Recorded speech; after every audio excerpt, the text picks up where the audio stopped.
Measure H is a bond initiative for Fresno Unified School District that, if approved, would increase property taxes to fund school improvements. Meanwhile, Measure A, a bond for Clovis Unified, will be on the ballot as well, but will not raise any new taxes for Clovis residents. In District 6, there are approximately 40,000 voters that attend Clovis Unified schools and about 8,000 voters in Fresno Unified. What are your thoughts on these measures and their potential impact on your district? We'll start with Mr. Richardson on this one, then Mr. Bonakdar. So we'll start with the big one. We'll start where most of the people are, right, in the northern and eastern portions of District 6. So this is your Clovis Unified, your Clovis North, your Clovis West school districts, and part of Western Buchanan's district, where I went to school. I believe that Measure A is a positive. First of all, Clovis Unified has done a great job of managing their money for years.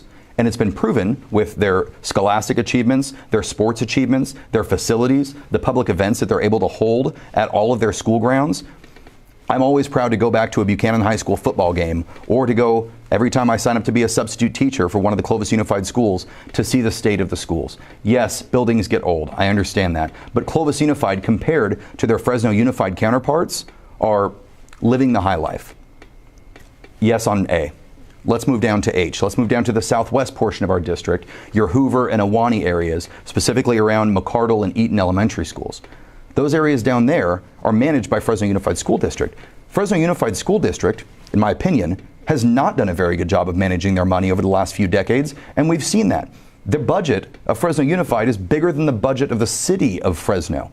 I mean, they're what, the fifth biggest school district as an employer in the entire state? Is insane. That they are this big, they have this many quote-unquote professionals in there, and they are still this poorly managed. Now, I understand their superintendent search has been an entirely separate headache, but I'm happy to be endorsed by one current and one former member of the Fresno Unified School Board who has had it. They've had it with this mismanagement. And as a fiscal conservative, throwing more money at the problem is not the solution, so I would vote no on H. As the only father on the ballot, the survival of the schools is very important to me. I'm a product of our public schools. My children go to public schools. I hope that they will be able to continue in those schools that are adequately funded, safe, clean.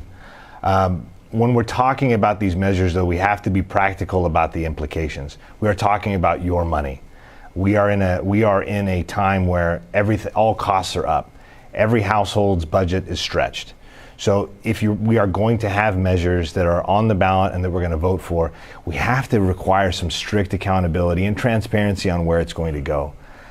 Starting with Measure H for Fresno Unified, I'm deeply troubled by the amount of the impact it's going to have on those homeowners. It is a huge jump for people that might not be able to, they're probably having difficulty staying in their homes to begin with because of the increases of the cost of living. And the impact of those dollars to improve their home values, to improve the education of our children, really, there's a lot that remains to be seen there. I'd need to see a lot more about a direct tie to those dollars and the improvements on the child's experience. Again, my campaign is all about putting Fresno families first. I want to know how this affects the kids. As a dad, that's my first and last inquiry. What does this do for the children? And on Measure H, I'm not sold that it adds value for our children.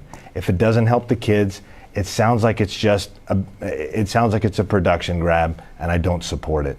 As to Measure A, as you pointed out, Clovis Unified has managed to pay off its prior bond, meet its contractual obligations, meet its spending goals, and continue to grow in a productive way. That's accountability that I like to see. I am also mindful that in District 6, we carry 50% of the freight for the general fund, or nearly 50% of the freight. And part of that is because our neighborhoods are where people want to be. It's the reason why my wife and I have our home there. We want our kids to be able to go to our schools. And Measure A is something that I can support that's good for our kids, it's good for their future, and it's good for our neighborhoods.